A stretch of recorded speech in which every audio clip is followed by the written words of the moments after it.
Mahkamah Agung mengabulkan judicial review soal pencalonan anggota legislatif mantan terpidana kasus korupsi. Itu artinya mantan napi koruptor terancam gagal nyalek. Bagaimana lebih lengkapnya kita simak ulasan dari jurnalis Kompas TV, Valentina Sitorus berikut ini. Saudara, Mahkamah Agung mengabulkan gugatan uji materi mengenai peraturan Komisi Pemilihan Umum tentang pencalonan anggota legislatif mantan napi koruptor yang sebelumnya diajukan oleh sejumlah pemohon.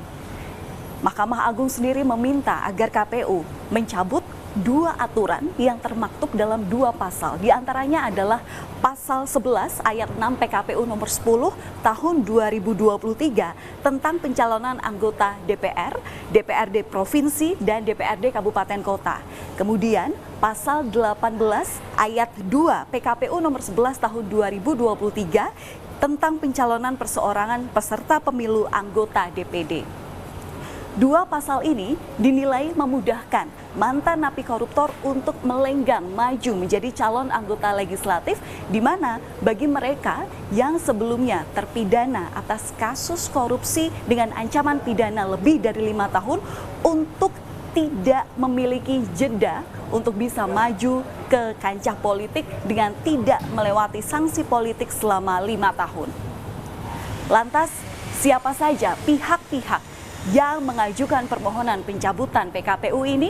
Mereka adalah sejumlah pihak yang tergabung dalam organisasi ataupun juga perseorangan. Di antaranya adalah organisasi Indonesia Corruption Watch atau ICW, kemudian organisasi dari Perkumpulan untuk Pemilu dan Demokrasi atau Perludem, kemudian juga mantan pimpinan KPK yakni Saud Situmorang dan juga Abraham Samad. Saudara, data dari Indonesia Corruption Watch menyebut ada 15 mantan napi korupsi yang namanya masuk dalam daftar calon sementara anggota DPD dan juga DPR RI.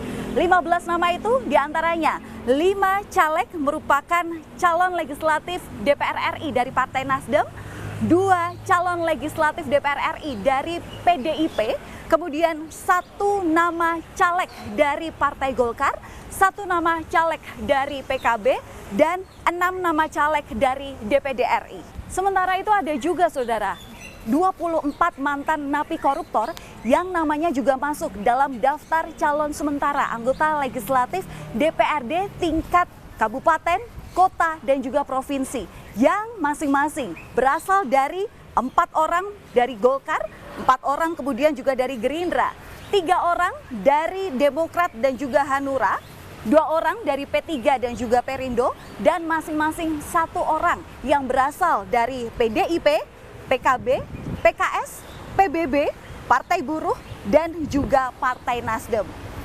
Dan seperti apa lanjutan dari KPU menanggapi perintah Mahkamah Agung untuk mencabut 2 pasal dari PKPU ini? Kita nantikan perkembangan selanjutnya.